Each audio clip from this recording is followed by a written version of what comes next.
This is Ready Set Reiki, a podcast about Reiki, the universal energy life force. From the curious beginner to the seasoned master teacher, welcoming all systems, all lineages, and all levels. Reiki is a journey and not a destination. And on this Ready Set Reiki journey, we refer to ourselves as guides rather than hosts, as we too are traveling, supporting each other, and learning on this Reiki journey as well. And with that said, I am your guide, Tracy Seawright.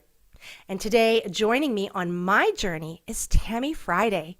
She is a professional animal communicator who can telepathically connect with any willing species, living or departed. She also provides energetic assistance for pets, people, and their property. She utilizes her background as an occupational therapist and Reiki master teacher to convey a compassionate and healing presence during her online sessions. Clients consist of animal lovers who are seeking insight for their animals to resolve behavioral and emotional issues, support their health and wellness, to help navigating end-of-life decisions, and to connect in spirit. She shares, "I love to foster mutual understanding between a person and their animal, whether it is to help solve issues that crop up or to help deepen their bond. She enjoys providing energy healing services to help support pets and people as they navigate emotionally, behaviorally, or health challenges." Tami, welcome to Ready Set Reiki. Thank you so much. I'm so happy to be here. Yay. Wonderful. All right, we're going to dive right in. So, our first question is, tell us a little bit about yourself. So, I gave our listeners just a little bit about you. So, Mhm. Just a bit. I live in the Milwaukee, Wisconsin area, and I have a spouse, and I have a cat, Grayson, and a dog, Stuart. And actually, my animals help me during my sessions, the animal communication and the energy healing, if they want to. I ask them, we have a session coming up later. Would you like to help? And if you want to, and then they help. And my dog has had some health issues. He's a little bit older. And I've actually noticed since I started the animal communication more actively, he's got like a renewed sense of purpose, which is really cool. So, wonderful, wonderful. I love that. So, of course, our title here is Reiki, but it's mhm. working with all types of energy. So, when did the Reiki or the energy work come into your life? I would say even with like the animal communication probably would not have occurred in my life without the Reiki. I feel like the Reiki was a catalyst for just opening up to the world that you can't always explain things, and things can be helpful and healing, and even if you don't understand them, that opened my world. I used to have really debilitating migraine headaches, and I tried all these different things to feel better, and physician assistant, recommended, why don't you try Reiki? And I thought, why not? The other things I was doing weren't so helpful. And my first Reiki session, I believe, was like 2014. And I was just, I was just blown away with the first session. I remember the Reiki practitioner, um, she like had her hand hovering over, I can't remember if it was my heart or heart chakra or my head, and I started bawling. And I was like, it wasn't like bad, it was like, but I was at one point I was emotional during the session. The other part, I'm like, what is this? She didn't touch me even, like, what's happening? I was so intrigued. And she shared that, learning Reiki, I could help with healing myself with the migraine headaches. And at the time I was a practicing occupational therapist working with people rehabbing, and having that background of Reiki would also be healing and helpful for my patients. So I just from then on I took Reiki classes, eventually became a Reiki master, and utilized it in my occupational therapy practice a little bit informally. I worked in hospitals and home care, but I realized that wasn't my calling. And I think Reiki kind of opened up my world to being more authentic, to be honest. Over time, I got a lot of Reiki sessions over my life, starting then. And um, I wasn't happy in occupational therapy. So I thought, you know what, I really want to start my own business. I was learning craniosacrotherapy at the time, which is like a body work. And I thought, you know what, let me do craniosacrotherapy, Reiki with people, and do distance Reiki and energy healing techniques over distance for like animals and people. And that's what I did. I ended up leaving occupational therapy mostly because the migraine headaches were so bad. and just focused on my own healing and focused on growing my business. And while I was doing that, I was, developing intuitive development, taking a lot of classes, psychic development, mediumship, animal communication, all that sort of fun stuff. And um, but I still felt like something wasn't quite there. I was doing animal communication a little bit. I should backtrack, like probably about 2016. I was dating this person. We had a couple dates in, and all of a sudden I heard my dog in my mind's ear. We are all hanging out in the living room, and my dog says, "I'm so glad they're in our life, in our lives." And I was like, "Oh, what?" Like that was, it felt like he was literally talking to me, like it wasn't like verbal, like audio, and nobody else could hear, but I heard it plain as day. And I wanted to have that happen again, and I couldn't. I'm like, speak to me more. And so it was probably a couple of years after that, where when I was starting to do energy healing sessions with animals, I started to receive information from them. They'd show me images or thoughts, and I had no idea if what they were saying was true or not. I started to share it with the clients, the people, and said, "This is what I'm getting." It turned out like, oh, that does resonate. That feels like it. And I had a turning point probably in, I think it was like 2022. I had a session with two cats who were fighting. A client reached out to me, and so this is all over distance. And she said, maybe can the energy healing help? I said, I'll give it a try. And, I thought I'm going to actually incorporate the animal communication into the session, not just dabble in it. Let's just see, why are they fighting? So I asked the cats, like, why are you fighting? And they told me, they said, there's a lot of stress in the household right now, just a lot of chaos right now, a lot of changes, and we're just stressed out, and we're just taking it out on each other. And I said, okay. And so I could gear the energy healing to just help them with their stress, kind of lower their stress levels. And that was that. And the next day, the client sent me a picture of these two cats snuggling. And I was just like, I didn't really expect anything, but it just really moved my heart. And I just thought, wow, the power of animal communication to kind of tap into what's the animal's perspective, what are their thoughts, their feelings, you know, I mean, just imagine if we couldn't talk to each other, like how hard that would be, and to meet our needs and help meet somebody else's needs. And so I just decided almost pretty much then and there, I'm going to shift my entire business to animal communication, supplemented with the energy healing. And so I got on a fast track of learning more. I read books, I took more classes, and I practiced. I did probably months of free sessions. Let me practice with your animal, living, departed, any species. And I just love it so much. And I've been doing it ever since. So that's kind of really fast how I kind of got started in the animal communication to find my calling.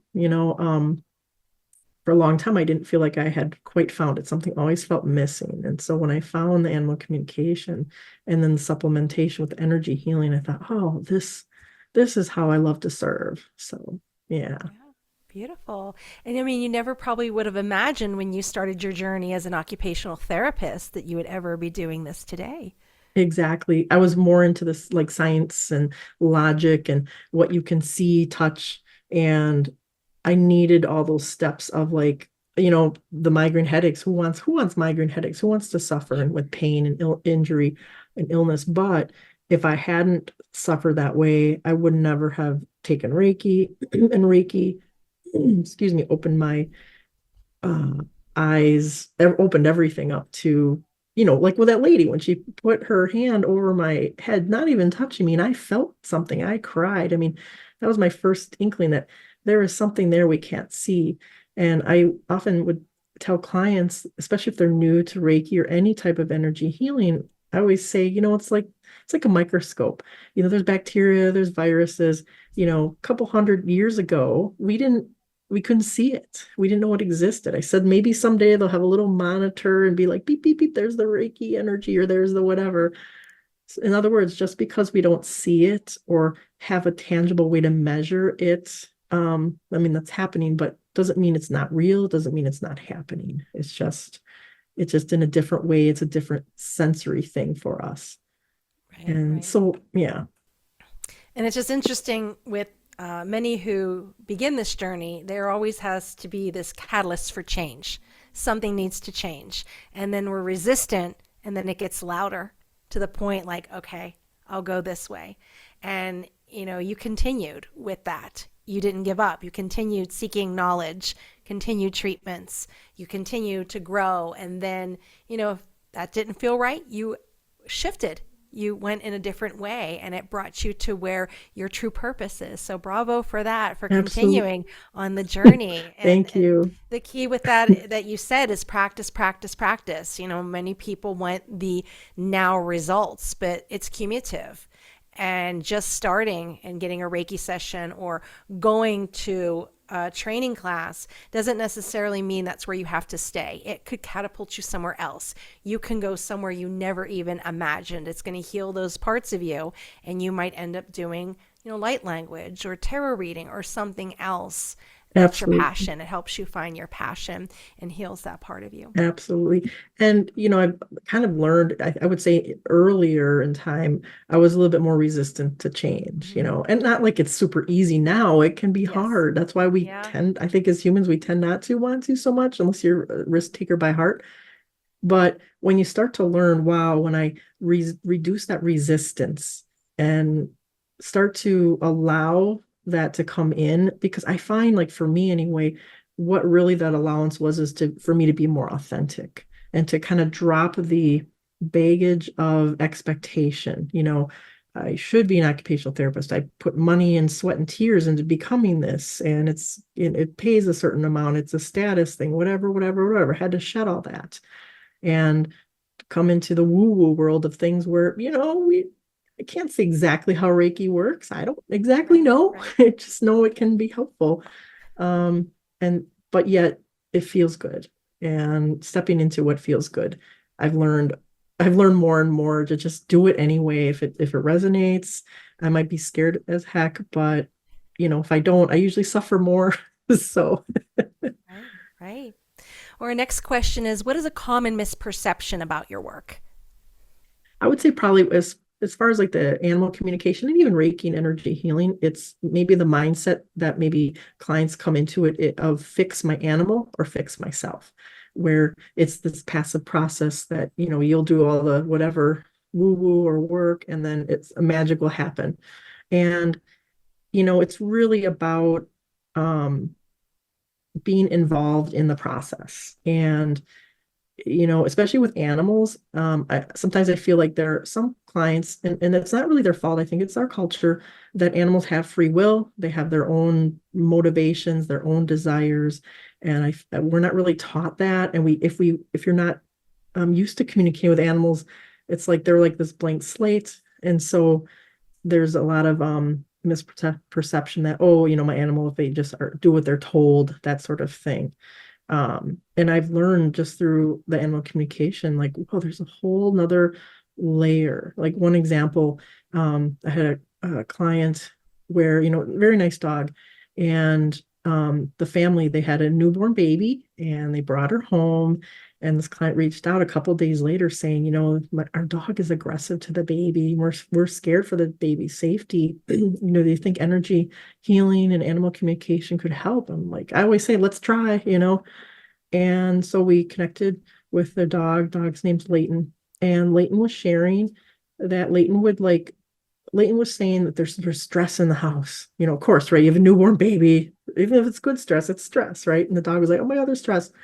And Leighton said, the baby smells like mom, but smells different. And there's this stress. So Leighton almost gave this impression that Leighton saw the baby as like a tumor or an afterbirth or something to be gotten rid of to protect the family from. It was just a misunderstanding. And so we talked with Leighton, like, Leighton, this is a new baby. This is part as a human. This is part of the family now. This is part of your pack. Will you be willing to allow this newborn back into your family? And there was a shift there. Leighton decided, yes, I will. And the client, noticed. She said, I noticed a shift right away. And from that moment on, they were cuddle buddies. And she still sends like pictures of them together snuggling and things. And, you know, just to know that, oh wow, just to get the animal's perspective and try to understand them. That goes a long way. And, like, oh, yeah, um, that makes sense. Like, it makes sense in her Yeah, world and the sure. way it was, and Hmm. just to clarify Yeah. that. So, Yeah. Yeah. Instead yeah, of having dominance over the animal, treat the animal as if you would treat the human client with that respect. Ask that permission, have that conversation with them, instead of putting any demands or bossing around on them. So, yeah, absolutely. that's You're right. makes sense.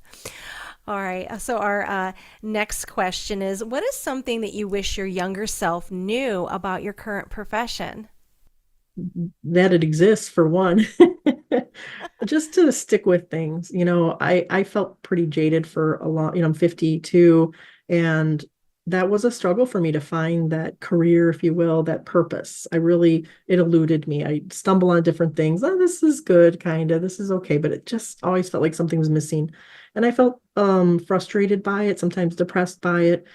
And so now it's like I can look back to my younger self and say, hang in there. Just, everything that you're doing, everything you're learning isn't wasted. You're building skills, you're learning things good and bad, what to do, what not to do, what you like, what you don't like, and eventually it'll come. So, I always say follow the breadcrumbs, like those intuitive uh perceptions, the urges, like I want to try this, I want to do this, follow those breadcrumbs and you'll get here. You'll get there. It all builded off each other to your higher purpose. So, Hmm. lessons are everywhere on the journey. Yes. So, when it is time for you to get your energetic tune up, what qualities do you look for in a Reiki practitioner or an energy worker? Pretty much the similar qualities. And these are qualities I strive to embody as well. Um, Somebody who is warm and open to who you are and or who the animal is, and non-judgmental, not saying, oh, you should do it this way or that, but open to who you are and where you're at. Being respectful. We all have our differences and that sort of thing. And just kind and loving, it's really kind of simple. It's to me, it's not so much about all the little letters after your name or all the classes. It's really, embodying that openness. There's uh I guess she would call herself a seer. And when she talks with you, it's like this is my goal to work on. When she talks with you, it's like she's looking at your beautiful soul and she loves you, who you are. And when you're in her presence, you feel like just loved, and even in your imperfections. And that's what I strive for, to embody that. Yeah, it's beautiful. Beautiful. So, what advice you give someone who is just entering this profession? If you're interested in animal communication, whatever level, whether it's being professional or whether it's just, hey, I want to talk to my own animals, or I'd like to know what that squirrel is thinking when I'm out in nature.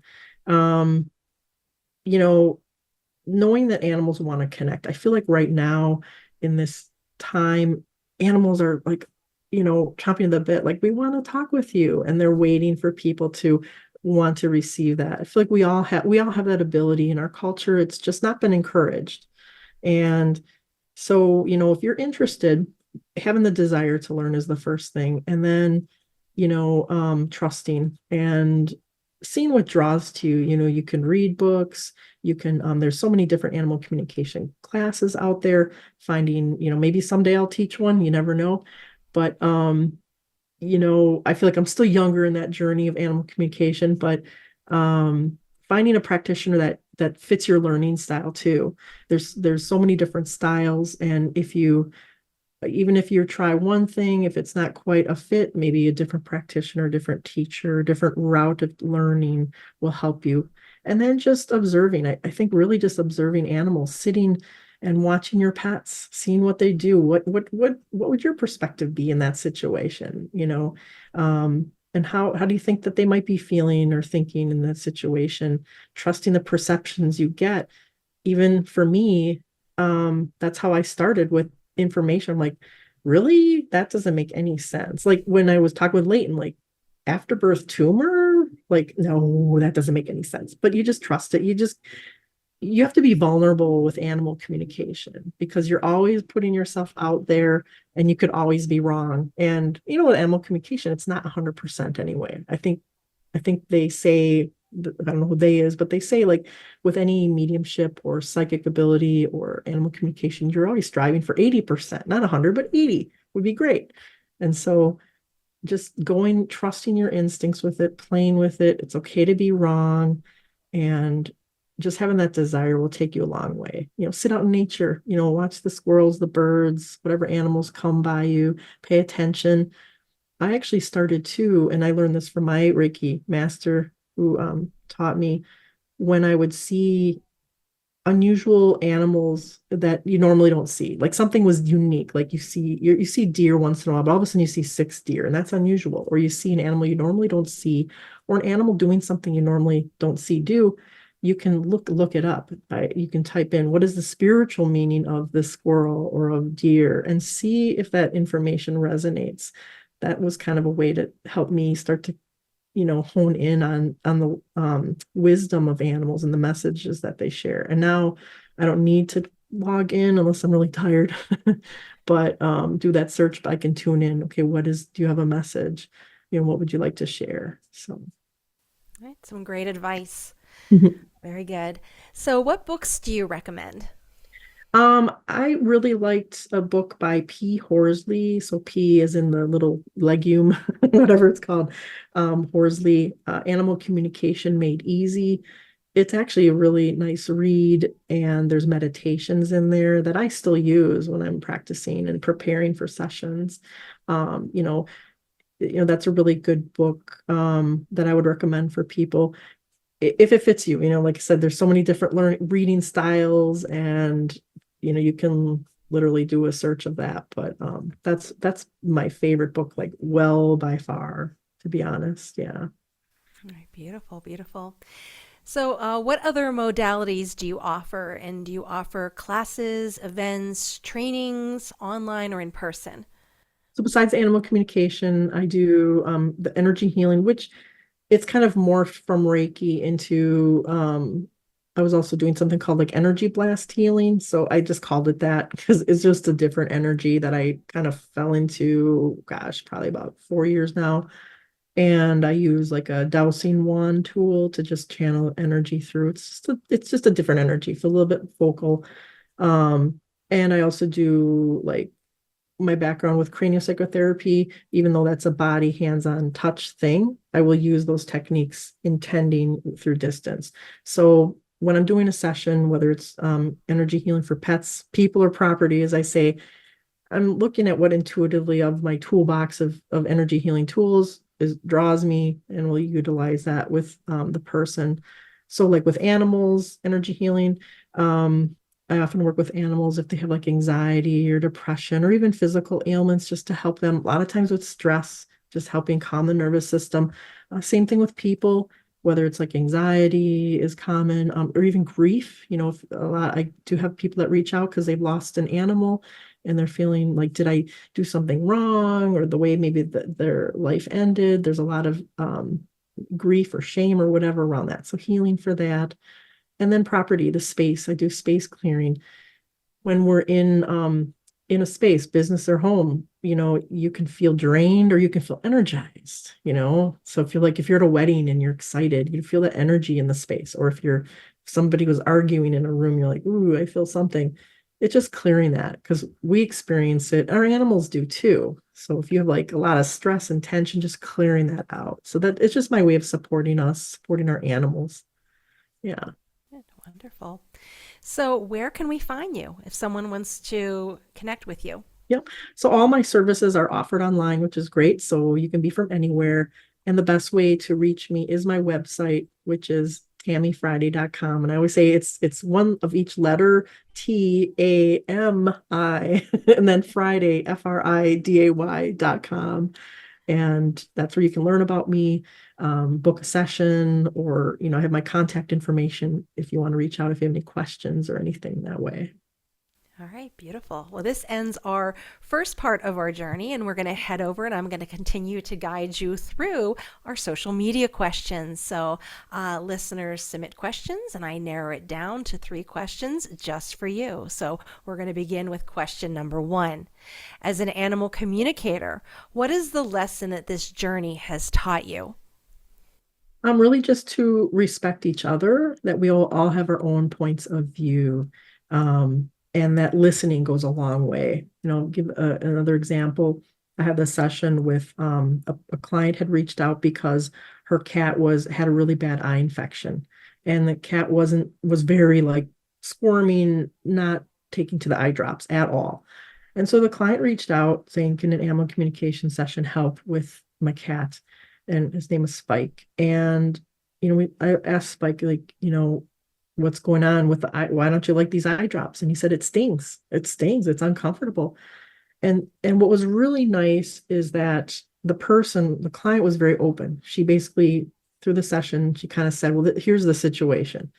You have eye drops, and then you have gel, and the cat's like, okay, the gel doesn't hurt as much. Okay, good to know. She says we could do the drops, we could do the gel, we could do oral medication, but then if we do oral, you have to go to the vet, which you don't like, and then they're gonna have to monitor you for symptoms, or nothing at all. And then you'll probably lose your eye and you'll have surgery. You could lose more, you could lose your life even, and you'll have surgery at the vet to remove your eye or both eyes. What would you like to do? So she was truly okay. She didn't have an agenda of it's got to be this one option and that's it. She truly was like, what do you want to do? It's your life. And so the cat said, you know what? Let's do the gel because the gel is less painful. And so that's what was decided. So the client did the gel and she reached out. She said Spike was fine. He allowed her to do the drops. And that stuff always blows me away. It's because we listened to the cat. What is the cat's perspective, and really just heard the cat and honored his decisions, his preferences, and that sort of thing. And that's one lesson that I continuously learn, is just that ability to really listen to another being and see from their point of view before we go in at it with our own agenda.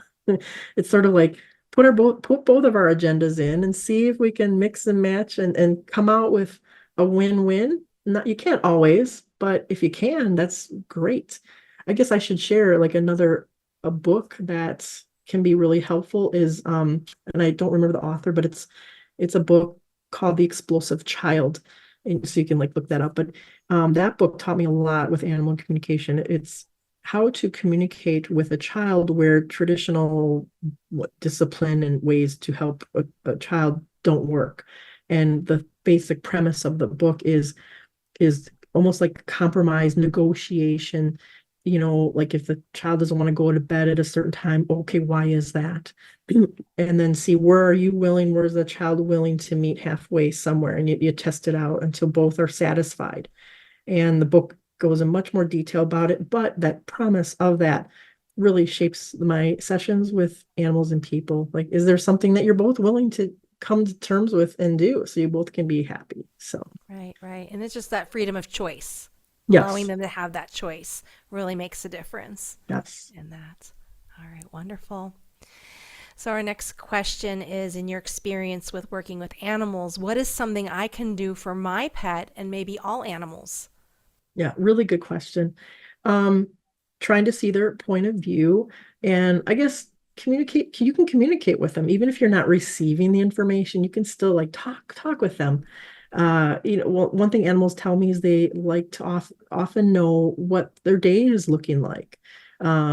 So imagine if you started your day, you woke up today and you didn't know whether you were going to work, whether it was a day off, whether you're going on vacation, any errands. That would feel, for some of us would be like, this is cool. This is like, they would like it, but not everybody does. For some people, it can create an uneasiness. Like, I don't know what I'm doing today. Same with our animals. Some animals love that spontaneity, but some animals are like, what is going on? And so just talking with your animal, like today I'm going to work, or we're gonna go for a walk after work. We're gonna brush you if you know what's happening, or you have the vet coming up in a couple days, and that's to help you with that itch or whatever it is. Um, and the way you can communicate with animals is you can speak. So animals have told me that they do read our minds, just as like the telepathy, but we're all over the place in our thoughts, and who can attest to that, right? You're thinking one thing, then you're canceling it out, thinking the opposite, and it's just all over the place. That's just where thoughts go. And so animals, they're like, well, we don't know what's the dominant thought in that particular moment. So by speaking out loud, it puts that dominant thought, that energy out there. And so you can speak out loud to your animal and they'll get the gist of it. And you can also, animals also connect with visual imagery as an emotion. So let's say you want to convey, you can try this. If you want to convey something, let's say a behavior that you're hoping for, you can visualize the behavior that you desire. So let's say it's your dog and, and you want like your dog to be quieter when people come. You can try this because they may have their own reasons. You may have to work through more depth, but it's worth a shot. Doesn't take any effort. At least it shows your animal what you're looking for. You visualize quietness, and then you show that your emotions. Your emotions might be content, happy, calm, whatever it may be, good energy emotions. And then you think of the behavior maybe you're not really desiring, the dog barking, maybe jumping up on whoever's there, and you visualize that, and then you pair it with emotions that aren't so, are the ickier emotions, I call them, like maybe you're frustrated, you're scared, you're stressed, you're irritated. And that's, you give these two scenarios. So you're kind of showing like, this is what makes me happy. This is what makes me unhappy. Now your animal still has a choice and they still have their own issues with navigating that. So sometimes it can help. Sometimes you may have to dig deeper, but just by starting to try to connect with your animals, to know that you care by talking with them goes a long way. So, that's the, one thing some tools you can try with your animals. Wonderful. So I have 5 Cavalier King Charles, and one of the Cavaliers I have had kind of this behavioral issue with the other family that had him. So they were surrendered to me, and so he had some trauma there. And we've had him for about 5 years now. And when I leave, he can sense it. So I talk to them and I tell them, I'm leaving, but I'm coming back. Don't worry, I'll be home for the rest of the day. I just need to do this one thing. And I'll hand him a toy and he'll take it and he just shakes. He shakes and shakes and shakes and stops. And then he's okay. So he That's needs that wonderful. little bit of a reset with them. But yeah, I talk to them as if like, you have a great day. And then I come back and I'm like, did you have fun today? And I'm here for the rest of the day. So talk to them just like I do a person. Absolutely. And that's all it is. And they love Yeah. that. You get a Yeah. positive, favorable response. And your Sure. animal has the opportunity to release whatever tension and stress Right, through the right. shaking, Mm-hmm. and then Yeah, understanding you're coming back and yeah. it's going And to I be let them okay. know.